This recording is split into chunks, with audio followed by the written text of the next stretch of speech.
چلے گئے ہیں. اب یار وہ لڑکا جو ویزا لے کے آیا تھا 8-9 لاکھ روپے لگا کے آیا تھا, جب وہ پاکستان گیا 1.5 مہینے بعد اس کا وہ ویزا کینسل ہو گیا ہے, تو اس کا وہ 8-9 لاکھ روپے ضائع ہو گیا. جو بہن ویزا لے کے آئی تھی اس کے بھی ظاہر ہے پیسے لگے ہوں گے, کم لگے ہوں گے, تو پیسے تو اس کے بھی ضائع ہوئے ہیں. یار میرا یہ ویڈیوز بنا کے بتانے کا مقصد ہے, جو لوگ ادھر ہیں وہ اچھی طرح جانتے ہیں کہ یار ادھر کام پہلے کی نسبت بہت کم ہے, جنگ کے بعد بہت کم کام ہے.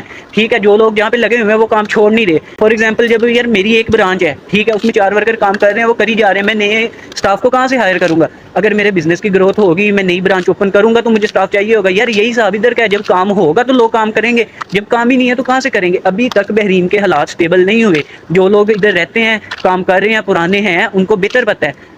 ٹھیک ہے یار, میرا صرف لوگوں کو گائڈ کرنا مقصد ہے. یقین کرو کئی لڑکوں نے مجھ سے رابطہ کیا ہے کہ بھائی مجھے بتاؤ, تقریباً 130 یا 140 ڈائریکٹ میسیجز آئے ہیں. انہوں نے مجھے یہی بات بولی ہے کہ بھائی آپ ہمیں بتاؤ کہ ادھر کے کام کے کیا حالات ہیں, ہمارا ویزا لگ رہا ہے, کسی نے کام اپلائی کیا ہوا ہے, کسی نے ہفتے تک آنا ہے. یار جب ایک نیا بندہ آتا ہے نا وہ زیرو ہوتا ہے. میں آپ لوگوں کو اپنا بتا دیتا ہوں, میں جب آیا تھا نا, مجھے ایئرپورٹ سے نا میرے ماموں نے 50 دینار کرنسی ایکسچینج کروا کے دی ہے. میرے ماموں نے 50 دینار مجھے, ٹھیک ہے, وہ 50 دینار میں لے کے ادھر آ گیا ہوں. جس بھائی کے تھرو میں آیا ہوں یا جس بھائی کے پاس میں آیا تھا, وہ بھائی پاکستان میں تھا. اس نے مجھے کہا تھا کہ تم نے 1 روپیہ بھی نہیں خرچ کرنا, جدھر تم جا رہے ہو لڑکے ہیں, کھانا وغیرہ وہی سب مینیج کریں گے, روم وغیرہ بھی وہی مینیج کریں گے, یہ پیسے تم نے اپنی جیب میں رکھنے ہیں. میں ادھر آ گیا ہوں, 1-2 دن گزرے ہیں, وہ اچھے گزر گئے ہیں, لیکن اس کے بعد جب میں نے ان کی روٹین دیکھی ہے, وہ اپنے کاموں پہ ہوتے تھے.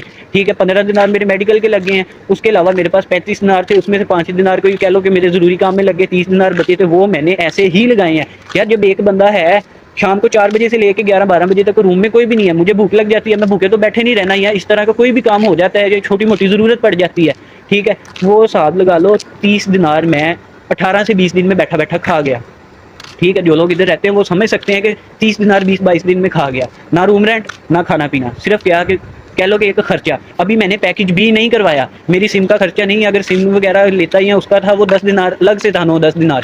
ٹھیک ہے, اس کے علاوہ میں نے 30 دینار لگا لی, وہ کدھر لگائے ہیں ایسے ہی.